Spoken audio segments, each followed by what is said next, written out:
Erokamano nyakwa Ramogi kuom medo keto Ramogi TV en thuolo machielo majaber ma wan bende waikore makare gi weche manyien mag migago mabiro ni kowuok Communication Center Nairobi. Mokwongo thuond weche. Oyango ni kweth mag njore sani koro go tach yo gwenge ma imbo ma Kenya.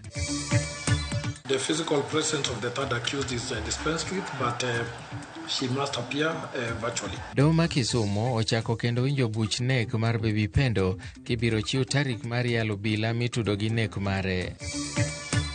Nowacho ni dhako ka dhako nyaka bedi gi deche kendo nyaka opur chiemo ma ochamo kendo momiyo nyithindo gi jodalane. Familia kod girube mag mine ma pachoka noloso nyasi mar dhialo kendo paro Mama Phoebe Asio.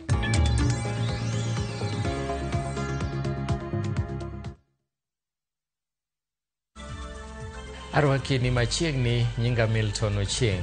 Jatend piny William Ruto wacho ni ruodhi duto moseyudo tiegruok ibiro chwale rang'iny mamalo chakre tarik 1 dwe mar 6 kendo gibiro dwe mar 1 kendo gibiro chako tiyo e yor lony manyasani.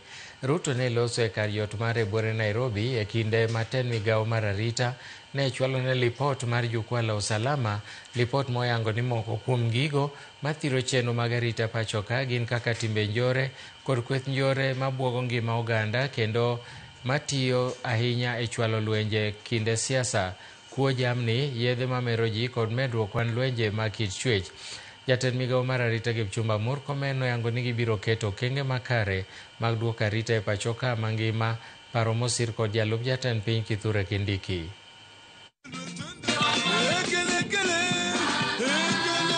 Most of these chiefs are in the forefront. Wanapigana na pombe, mtu ya pombe anawapeleka kotini. Saa zingine wanapigwa na goons wakienda kupigana na pombe. Kuna hata chief alituambia huko Butere alipigwa huko kwa River Nzoia huko akingangana na pombe. Kuna wengine wanaumia wakiwa kwa kupigana na banditry.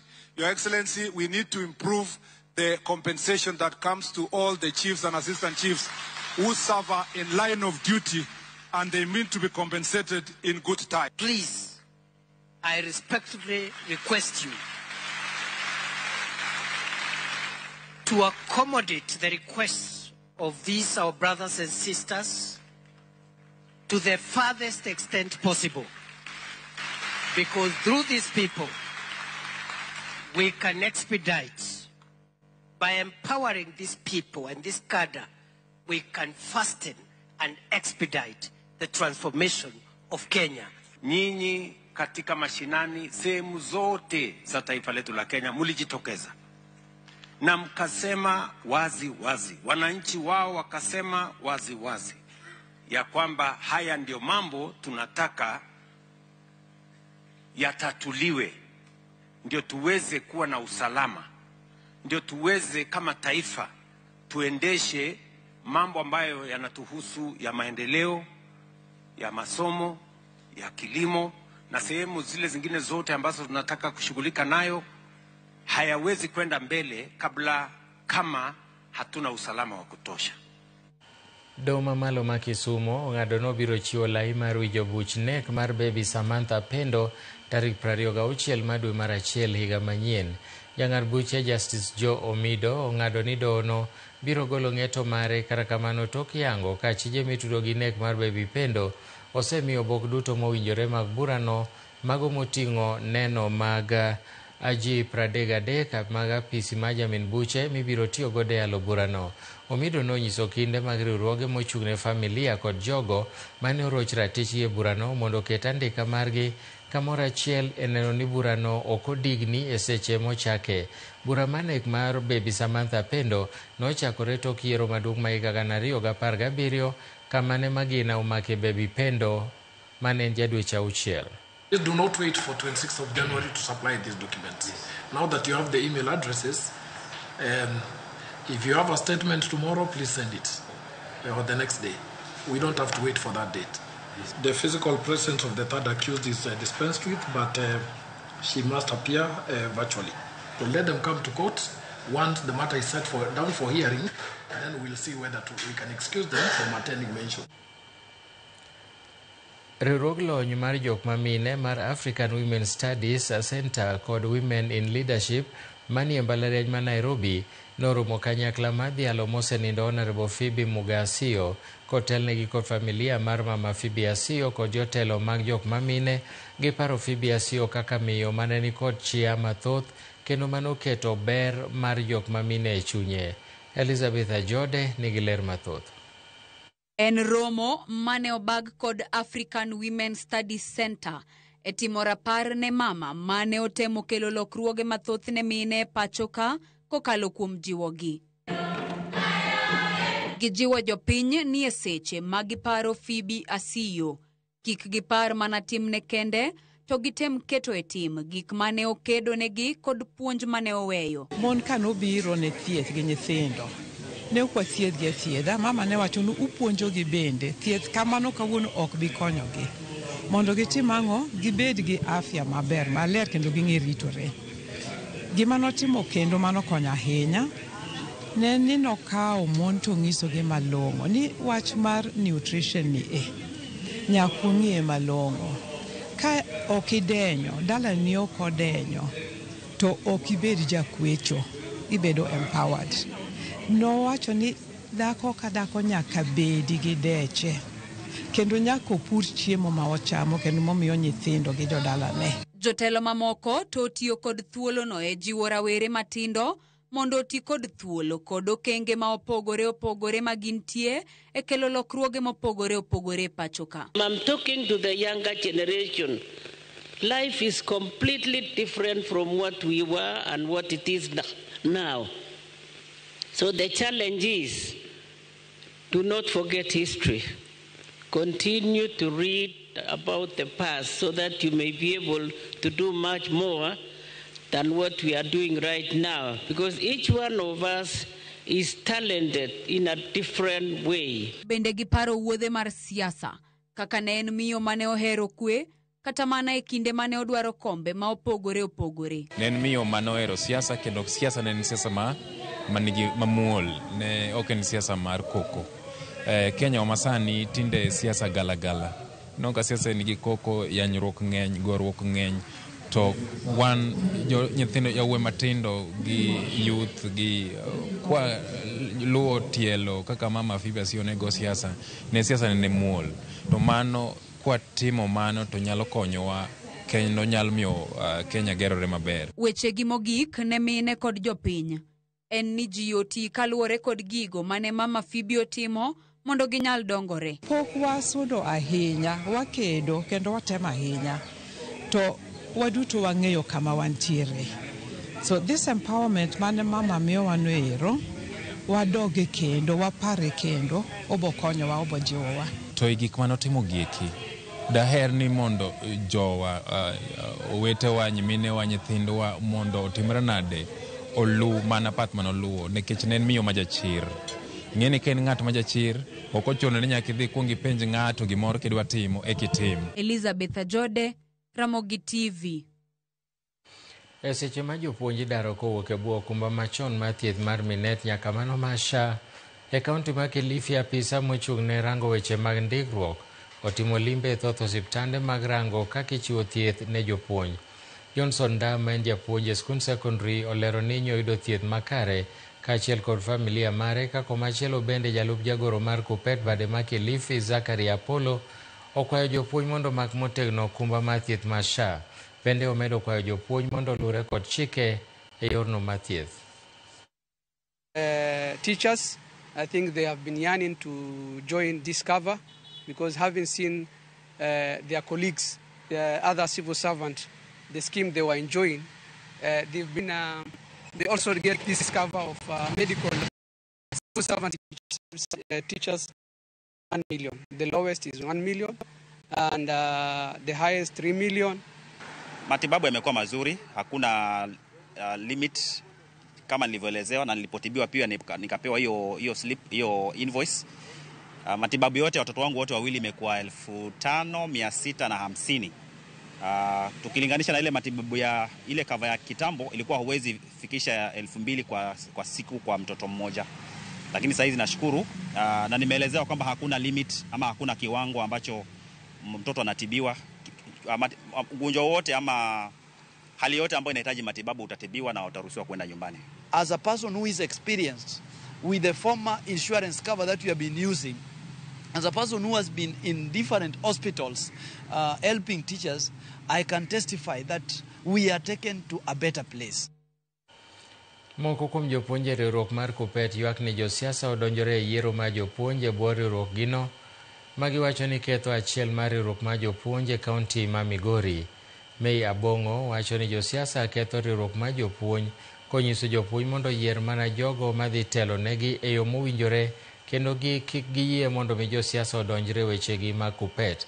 Wacho ni jopuonj ta ahinya e kaunti ma Migori dwaro lokruok mathoth kama oting'o mago mag thieth, tiyo makare kod omenda kod mamoko, lokruok manyalo mana biro ka jopuonj oyiero jogo manyalo tayo KUPPET e yo makare. Maler maonge gi weche mag kuo iye, wan kaka jopuonj, wan e siasa mar jomodhi skul, wan e siasa mar jomosomo. Kuom mano akwayo ni ka wadhi e yiero ma en tarik 10 dwe mar achiel, wabed gi yiero maler ma uyanga maonge gi weche mag mibadhi. En kwayo na mamuol ahinya ni nitie kaka josiasa mag piny odonjo e weche mag jopuonj, to pogo jopuonj gi josiasa nyalo bedo matek, to mak mana ni debed gima ber ka josiasa ne donjo mondo gimed riwowa kendo giketwa wati kanyakla.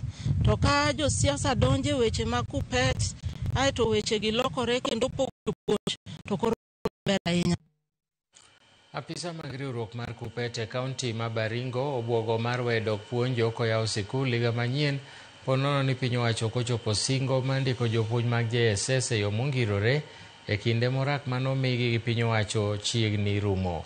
Ka giwuoyo e wachni, jagoro maduong' mar KUPPET bade ma Baringo Zachary Nyomboi olero ni ok giikore mar dhi nyime kod puonjo ka piny owacho kochopo singogi kendo chulogi manosara mar $17,000 dwe ka dwe. Nicholas Keror omedo kowacho ni piny owacho ondik interns te mag JSS mantiere orak eka mondo mi gidhi nyime kod ndiko ji mamoko.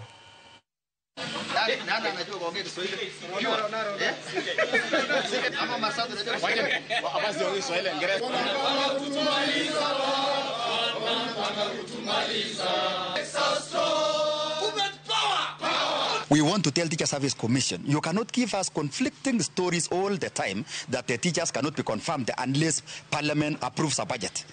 We are telling you, can you confirm our JSS teachers who are on internship? You know the suffering they have. You cannot pay an intern teacher 17,000 shillings. Yet, even previously, we had complained a lot. If you were bright enough, you could have even increased that money to 40,000 so that we can say internship is something that you can be proud of. As we speak right now, these are science teachers. They are science teachers and they are now the engine of STEM. And you are here demoralizing them. The stipend that we get, the one that they are saying wanatulipa vizuri, ati kuna wengine hata hawana hiyo pesa, wako wanapata zero, si tunapata, we are privileged. No, we are not. We did not beg for internship, we want confirmation. 17,000 cannot feed a family. We have young families. We are young, we are starting families. Ukilipa rent, ulipe house girl, you cannot even buy food, you cannot have transport to go to work. 17,000 shillings for sure. It is not enough for a person who has a family, a person who is paying fees, a person who has just begun in his profession. So we are demanding that government must take up this work seriously. 70,000 shillings is just equivalent like an airtime for a member of parliament. And it's quite unfortunate that the government who signed the contract with the same teachers, they don't want to honor what they said at the beginning of signing of the contract. Kaunti ma Homa Bay medo managonda momalache kedo gi landruok kute mag ayaki ka mijing'o sani iketo e neno ni oduok chien joma nyien magamo kutego e kind rowere. Kaluwore gi duol makedo gi landruok kute mag ayaki kod tuoche mamoko, landruok mar kute mag ayaki ochung' ata malo 10.6 kaluwore gi lipot manogol higa mokalo kopim gata malo 15.1 ma en lipot mogol higa 2023.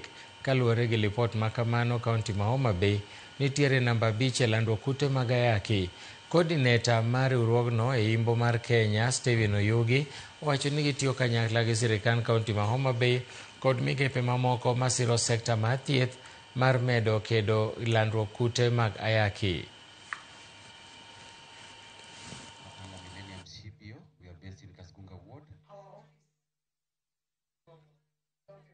Koro wayudo ka Homa Bay emane bedo ga namba 1 to kawuono ni oyudre ka en namba 4, manyiso ni tich osetiyore maber kendo jowo osetiyo matek, omiyo wasudo. Koro pod wan kod geno nikech gi dho ngere wawacho ni gains made in the HIV response are very fragile, and therefore it requires resilience and continued work mondo mi wa sustain the fight, mondo mi atua mwasegoyoni kik dog chien nikech pok wachopo kama onego wabedie. Jok ma dak kod kute mag ayaki bende namba gi pod ni malo, wan gi ji 104 kendo pod wamedo kwano. Koro miyo pod wakwayo jo Homa Bay te gi donors magwa mondo wameda tich motegno, kik wadog chien kwaparo ni gino osedok piny. Gima rach kendo makoro wachako ng'iyo ni kendo jok makoro yudo infection manyien, jok machako yudo ayaki manyien, ng'eny gi gine group ma jok moluongo ni youth, jok machakre higni 18 nyaka higni 35. To magi e jok ma pod nigi teko mar konyowa mondo wager pinywa ni.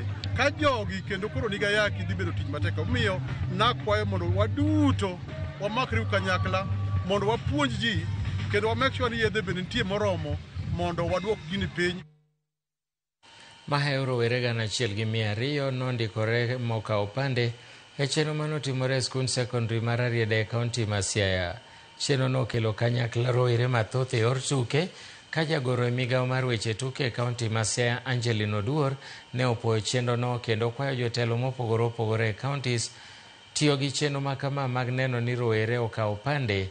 Ka jokanyo e komiti mar weche tuke Nancy Wasama nolero ni tuke makamago konyo e neno ni rowere ok odonje gigo marocho ngimagi kaka yie mohiu, medruok mar midhusi mag ayaki kod keny momondo. Jalno manochung' ne chenro mar nolero ni chenro makamage to rwako rowere e weche mag siasa kod dongruok ma pacho ka.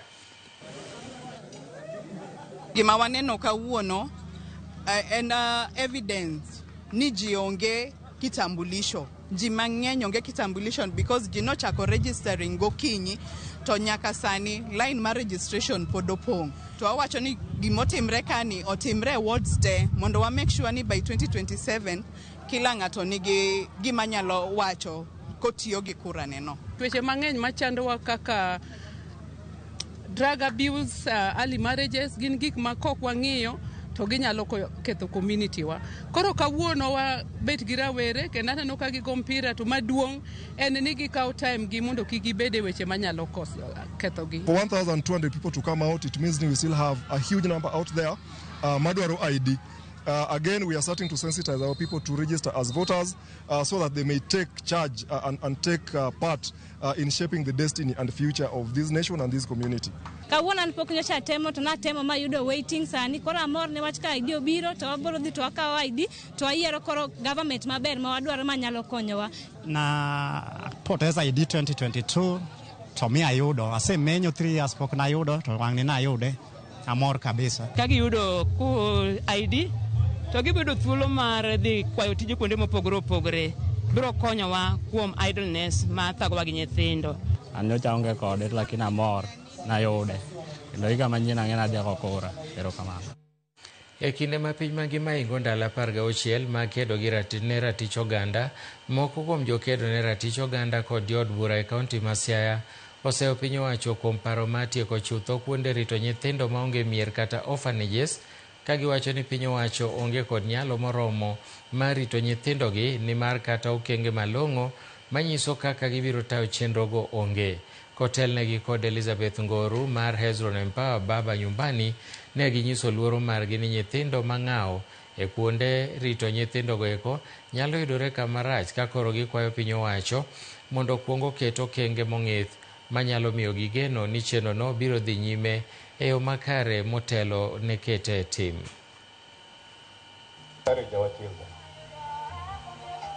Calvins, wherever you are, please come over. Dua mi andra dua. We have been seeing children who are orphaned. So after we close the children's home, where do they go? The government has not put in enough structure to accommodate those children.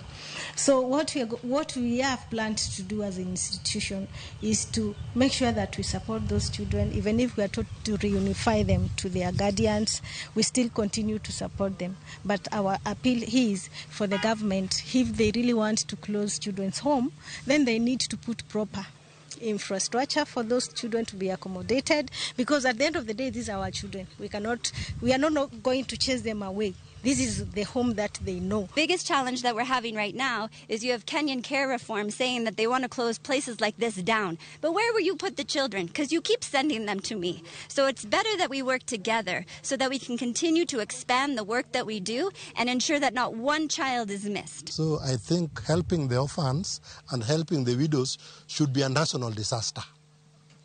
We should think of that and even put a budget nationally and even in the county, a budget that will cater for orphans and widows. Erokamano nyakwa Ramogi kuom kete Ramogi TV en thuolo makoro wa dhi e yweyo mokwongo. Erokamano Lilian Ochieng ka intiere Kibosi wacho ni neno wa maber mokalo. Kaeto aneno ote mar Remgias Oredo, Bill Otieno kod Eric Okinda. Jostima wacho ni newsletter nyaka Bondo ka Karoko School kendo wamoso jo Karoko te. Machielo bende aneno ka Irini Dori Nyathi Opiyo en bende wacho no neno e yo makare kaachiel gi Land Cruiser. Erokamano ahinya, wadhi e yweyo, kik idhi mabor, bang' thuolo machuok waduogo gi mamoko.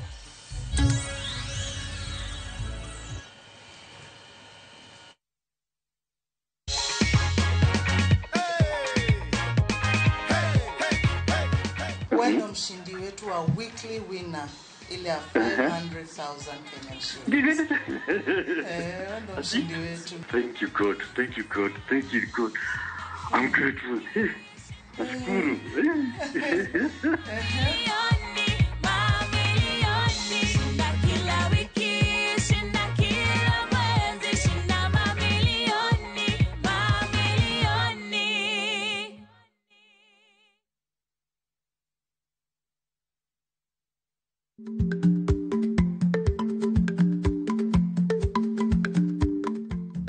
Icha gweno to ichao gwang'. Matiende ni, kapok ing'ado bura ewi wach moro amora, kuong inon ng'ama rach.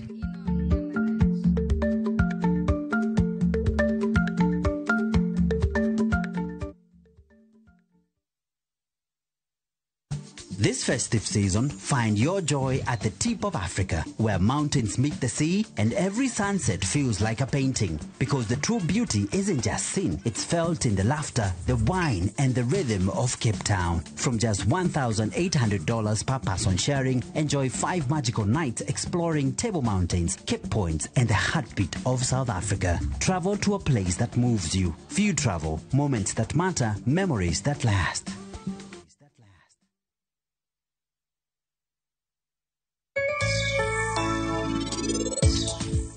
Biro bedo maber ahinya ka nyuolane obet machiegni kode, nikech saa ka saa oyudo panic attacks. Koro biro chuno ni ubed kode eka mondo hore matin. Kare.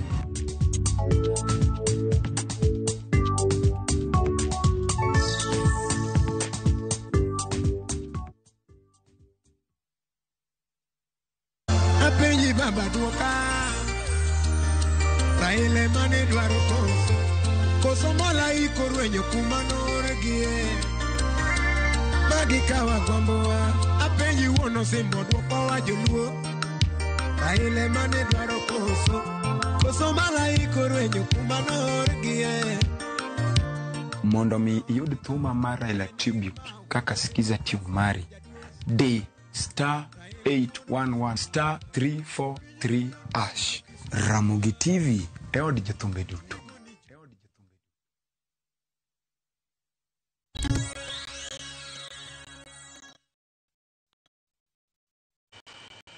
Machiegni kendo, obila ma Machakos ondhiyo kilo 473 mag nyasore mane ni nyamburko ma Toyota Prado ka achije mane ni nyamburko no to ringo molal miro. Nyamburko no yangi ni noting'o nyasore manengone romo milion 14.2 kendo noywaye nyaka tesendo obila ma Machakos. Achijego noketo obila e tuk paka goyieyo kane ilawogi e apaya ma Machakos Kangundo. Kaluwore kod ripode mag okwach kich ma Kiumbi, wachore ni nyamburko no ne otem chungo mondo mi otimne nonro e gwenge makalo Leni, to kata kamano dereva notemo medo nyono mo, gino manomiyo obila omuocho tie nyamburko no gi lisasi. Bang'e jogo mane ni e nyamburko no noringo molal. Ingekuwa na nidi ya kununua.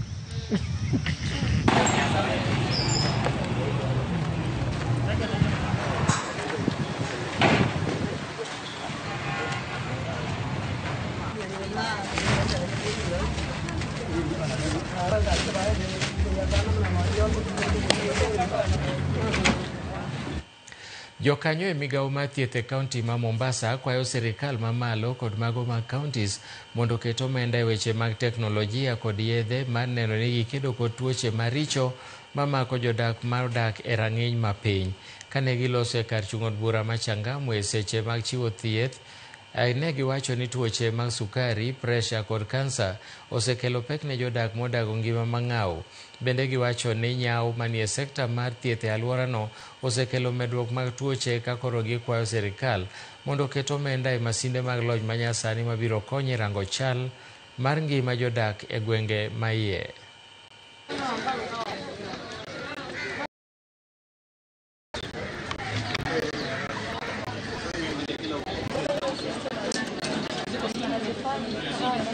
Healthcare has been able to get to the people. So today we are doing a very, very comprehensive camp and a variety of services, right from triaging, where patients are able to know their nutritional, they're able to get nutritional guide, they're able to know their sugar levels, they're able to know their pressure levels. And again, if you're a chronic patient, you're getting free medication. Of course, all the patients are getting free medication, but for the chronic patients, we have a continuous care program where they're going to get access to doctor guidance, access to medication.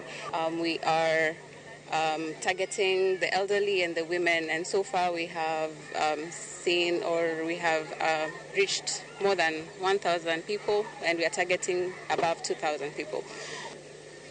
Ni mingi, unaambiwa nenda ulipe pisha, ulipe kila kitu. Unaambiwa unalipa ja. Kama nasema ja matakulipia nusu na nyingine ulipe. Nishaenda lakini gharama zilinishinda. Hata kitabu ninacho hichi hapa. Leo nikasikia kuna matibabu, ndio nikaamua nikafika mahali hapa na nimehudumiwa vizuri sana. Nashukuru Mungu, sijawahi kulala wiki 3. Familia maromo 200 maigioni ang'e gwenge ma Turkana oyudo kony mar chiemo manochiw kod kanisa mar Maranatha madhi konyogi gayo kech ma okel kod oro e gwengego. E dweche 7 mokalo, koth pok ochwe e gwengego ma Turkana, gino ma bende osekelo onge mar chiemo. Kanisa no mar Maranatha otero tan 2 mag bando kod oganda ne gwenge ma Kanam Kemer. David Dovisco gokwayo kanisni kod riwruoge moko mondo chiw kony ne gwenge makale matek e kindegi magoro.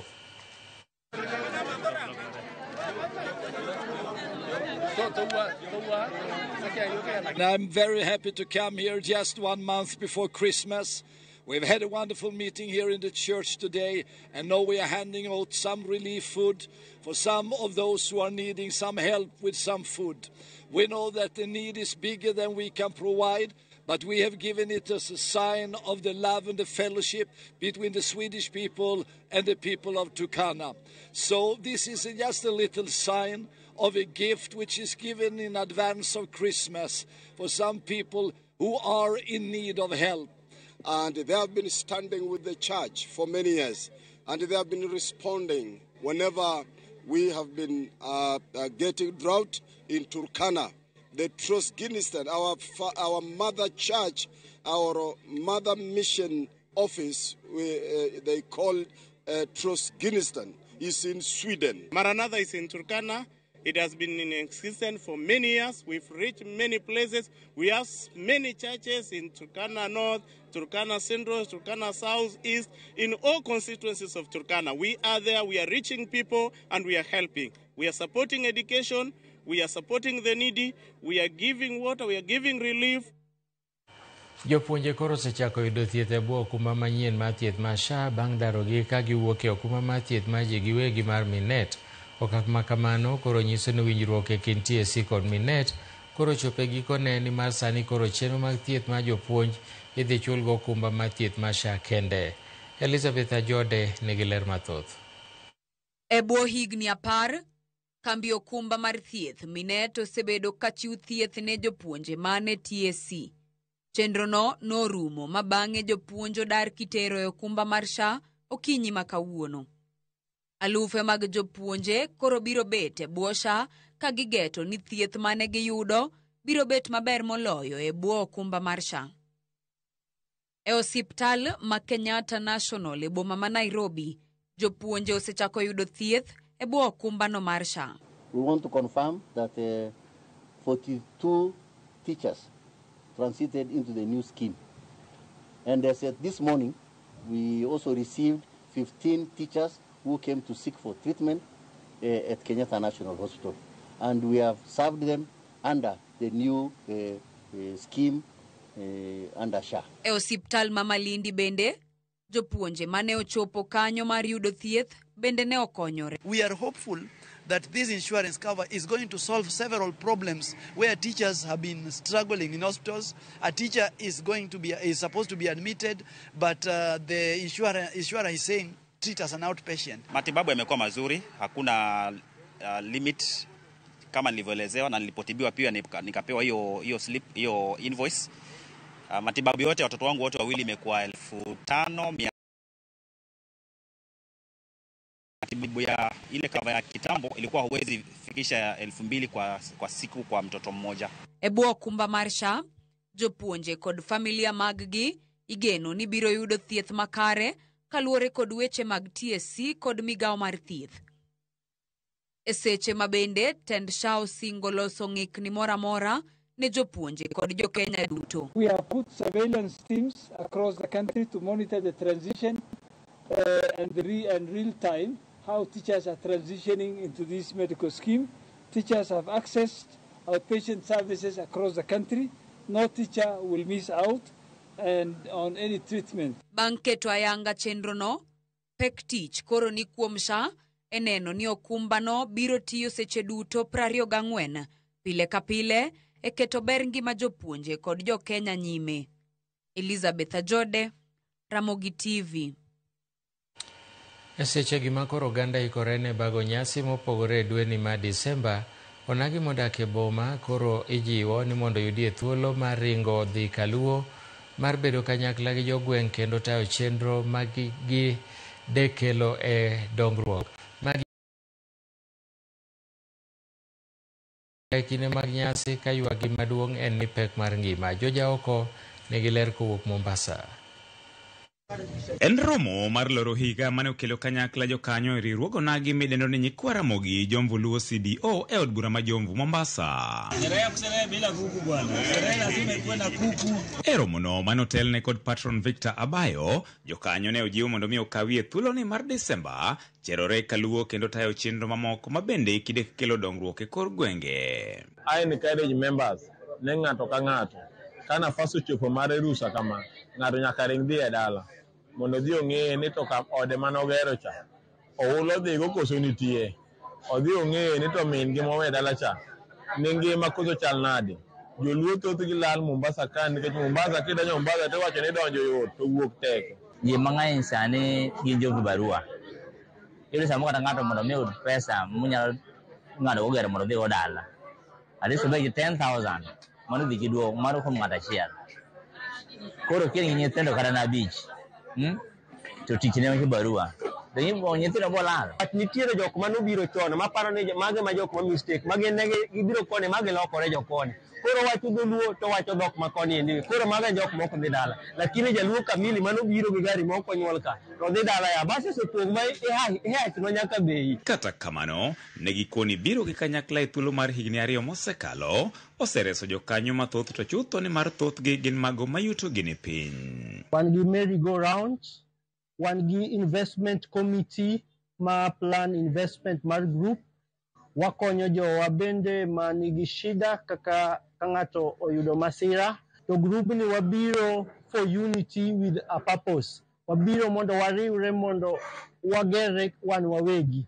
Mondo watim ohala mondo wayud dongruok kaka joluo modak Jomvu. Mine wa manie group gin joma timo ohala matindo tindo, ma joma ma youth be manie group gin jojua kali thothgi. Koro nwawacho ni to accommodate everybody, nwaketo monthly contribution mar 200 mar mondo mi kila ng'ato nyalo chopo lekne mar bedo a member. Ang'eyo ni jobura seche moko jomoko jowacho ni pesa cham, pesa itiyogo marach.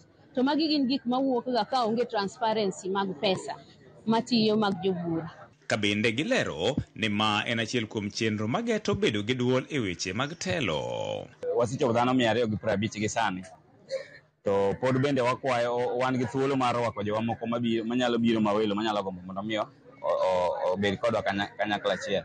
Group wani agenda ne maduong' en mar dongruok economically, but siasa ok nyal we kando nikech siasa is part of growth. Koro good politics is good development. Politics ok wanyal wacho ahinya, but politics is part of us kaka jomodak e county ma Mombasa. To kanitiere jowa kata mama ma nitiere gi geno mar bedo e siasa, to abro miye support kaka joma mine. Gombo margi gikoni en neno ni rieko magisume boma bende gichwalo e kor gwenge to chutho mago makaluo kuma giwuokie. Then watimo ka wadwa ni mondo ikawe tere dala be. Sama in dala cha inyalo timo investment mari dala. Kineno ka waloso wach mag rech kae, inyalo dhi dala mibi pidhi rech. Ineno ka watimo table banking ka, inyalo dhi dala miyud mine wa bende uso alode ang'o dala kande. Bende nyiso gi ni awa mari oko masumo ka oko. We mondo waginuru kwa chokre ji 10 ji 20 wanyalo solo pesa kama kiny wa ming'ane odhige chiro okelnwa gi profit. Kiny wa ming'ane odhi omunwa nyanya odhi uso kelnwa profit. Koro maduong' manyalo wacho kawuono, naduoko erokamano ne Nyasaye mosebedo kodwa nyaka nwachak higani kendo koro watieke e odiechieng' ma kawuono.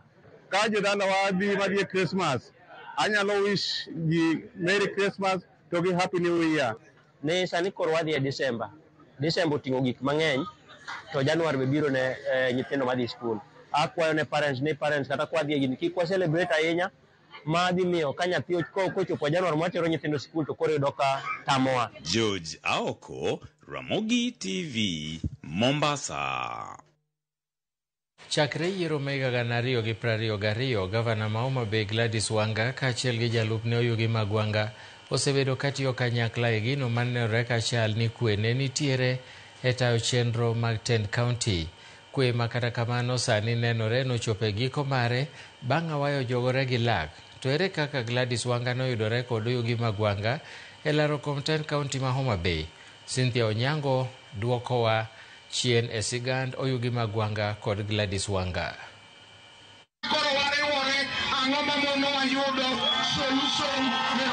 Nochakore kinde kampen mar gombo makolemo mar gavana mar Tend County ma Homa Bay, kinde mag Gladys Nyasona Wanga nonyiso dwaro mare mar bedo gavana ka Oyugi Magwanga bende kinde no lap dhoge ne rik ndong ne komno. Kinde mag Gladys Wanga ne medo lombo chunjo dak ma Homa Bay, Oyugi Magwanga nyakonchiel ni sidho kundu mar laro kom gavana kod jogo mane ni kod yie kod tende. E kinde sidho Magwanga, Gladys Wanga ne dhi nyime kod pedho chunjo dak ma Homa Bay ka jadwar machunye chwer ne bam nyakech e kuonde chung od buche mag Homa Bay. Kaluwore kod chal mar ratil mar siasa e kaunti ma Homa Bay e kinde no, ogai machon mar duond buch ODM Raila Odinga noneno ni en gima kare keto rwath Oyugi Magwanga kod dwasi Gladys Wanga e jok achiel.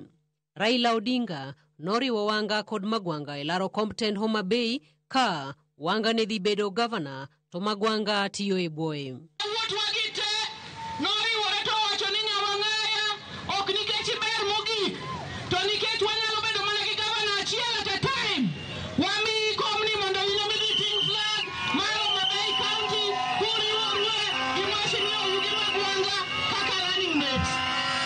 Bang' chuto chuny jodak ma Homa Bay chuny andika mar siasa ma Wanga kod Magwanga oyoko mbulu, tich nochako tire kendo gavana ma Homa Bay Gladys Wanga nomedo jalupne Oyugi Magwanga tend bad migao mar pur kod pith. Kata kamano kuom kinde moko, Gladys Wanga nohinyne paw siasa kende wuon maonge jalup mare, gino manokelo penjo kaponi tungni kod mutni oneno e log telo ma Homa Bay. E kinde tho jaod bura machon Makasipul Ong'ondo Were, Wanga nonenore kende chuny paw siasa kod kinde chenro mag ik mar jatelono manokelo penjo e chuny jopiny, manokelo jopiny chako riwo achiel medi ariyo ni mit kawayo jogore gi lak e tend kaunti ma Homa Bay. Kinde moro jalup gavana ma Homa Bay Oyugi Magwanga nochiwo ywak ewi monj mar nyamburko mare kendo notudo monj makamano kod weche siasa ma Homa Bay, okang' makata kamano Gladys Wanga noseyo kendo singo ni timone nonro.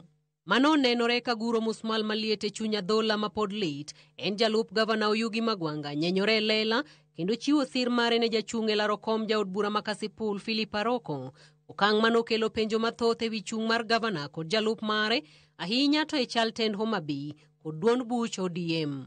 Ema osenenore ka lawruok e kind paka goyieyo e kaunti ma Homa Bay, gavana ma Homa Bay Gladys Wanga olonyo jalup ne Oyugi Magwanga lemo mar jatend migawo mar pur kod pith e kaunti no, kendo weye kod lemo mar bedo jalup gavana kende, ka penjo to pod ng'eny ka bende piny biro ru ka pod en jalup gavana.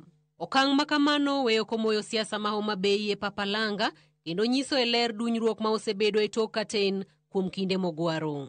Cynthia Onyango, Ramogi TV.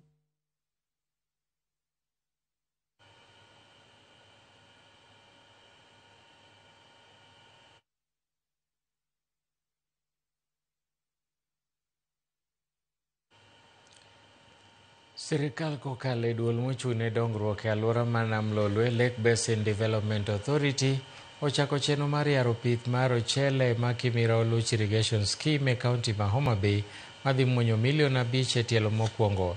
Chenro ma kamano geto puothe ekas 2,700 ma ibiro purie ochele gi dwaro mar medo kwan ochele mawuok Kimira Oluch, ma bende okwako kar chung' od bura ma Karachuonyo gi Rangwe.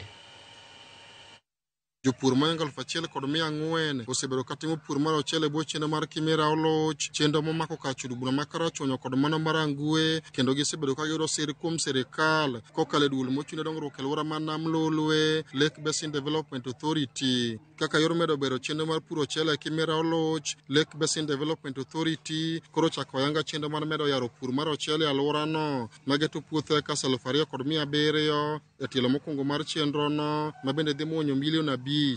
Jatatije maduong' mar Lake Basin Development Authority Wycliffe Ochiaga wacho ni chenrono bende geto yawo kuonde ma pi osebedo kaluwo mane odinore kaka yor medo bero pur mar ochele e alworano. And wabiro mondo wachak yawo canals mosedinore mondo serve puothe 2,700 mokwongo, then wabiro chak wayawo puothe mamoko waneno ni wachak gima nyalore mondo puro chakre. So jopur moko yudo the first phase mitimoni, pod nitiere another phase mwadhi timo puothe gite. Dwarowa en ni kwatieko puothe ma Kimira Oluch wang'iyo chiegni eka 10,000. So jopur te manigi puothe kaendi by next year dwe mar 6 puothe te dhi bedo gi pi. The government has invested around 5 million for this phase 1. Ochiaga mane loso e kinde chenro mar chako yaro pith mar ochele Oluch Kimira ne okone kar thidhna ma Ondago en achiel kuom kuondego eko mag diere ma koro biro time pith mar ochele e alworano. Kane okone Lake Basin Development Authority tiyo kanyakla kod migepe mamoko mar konyo jopur ochele Oluch Kimira kod manyo negi chirni. Wan kaka Lake Basin wan gi machine marego mchele. Partners wa ma iluongo ni Green Tech bende nigi mchendgi miluongo ni Samurai. So gin bende girego mchele. So mchele mwadhi nyuolo ka, chiro mar mchele nitie. Jopur osewachonwa ni ka pur obedo maber ma ji te odonje pur, to wabwa kel machine moro ei Kimira ka.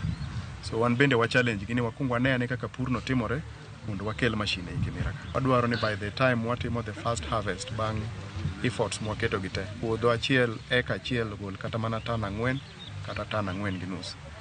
We want to produce our rice locally, and in that case we are going to support the farmers through finances, but at the same time we are also going to make sure that market is readily available. Jopur ochele bwo chenro mar Kimira Oluch orwako sir ma Lake Basin Development Authority timonegi ka gikone odhi konyo e ting'o malo pur mar ochele e alworano. Nikech en lek mosebedo e Karachuonyo ka nidwa lok kuonde mantiere minyalo pure mchele mondo pure mchele to kosebedo mayot.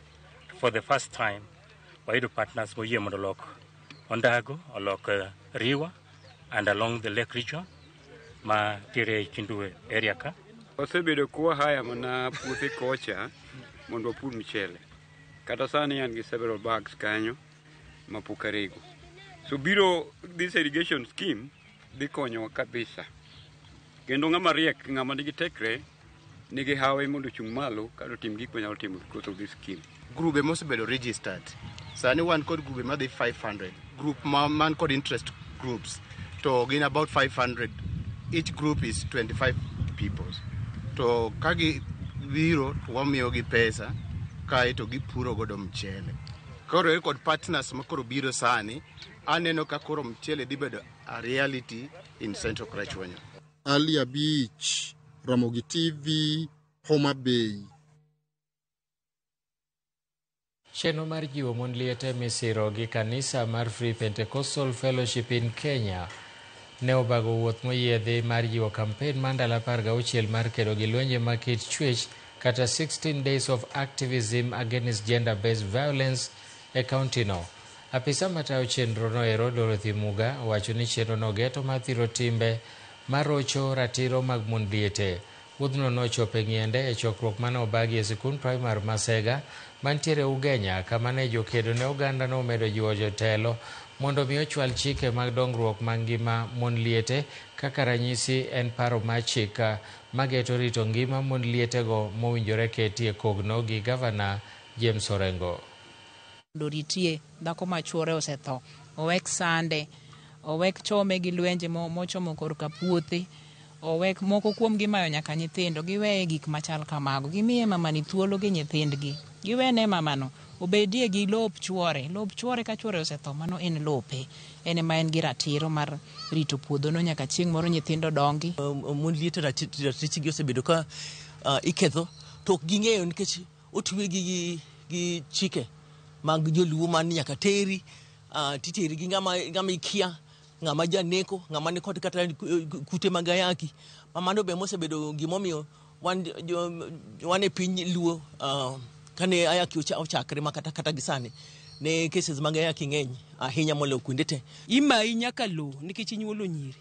Chuori tho ikaw nyithindi idhigo nikech chuori otho no ok inyal dak kodgi, ok inyal tedo nigi to gin nyithindi minyuolo. Lakini gisani yawa nyithinda dak go maber kinda puonjogi. Kuom mano wago erokamano ne odiochieng' ma kawuono makedonwa kuom gigo matimore ne mond liete lwenje mwakale kendo masirni mwaromo godo.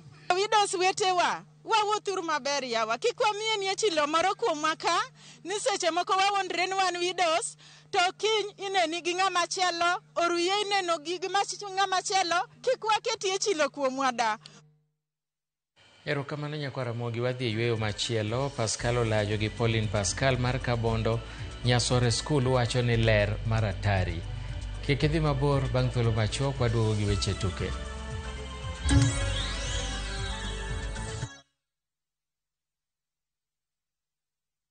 Teke na Wigo Boda. Chanua Jam, fika on time at the lowest charges in town. Wear helmet and ride in style. Ni safi, ni safe, na ni easy kwa mfuko yako. Wigo, your trusted ride. Download the app now. Ama SMS Wigo to 20425. You'll fike right on time. Wigo, your trusted ride.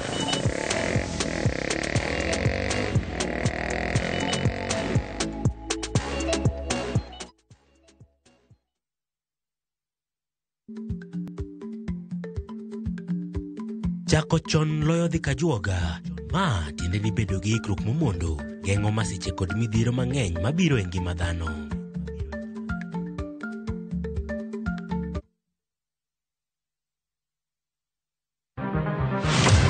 Chal mar pinywa en gima ichiko e mbaka ma wabedo godo kanyachiel. Ok oripo bed ni warito Trevor nyaka issue obedie. Nikech leadership is not just felt in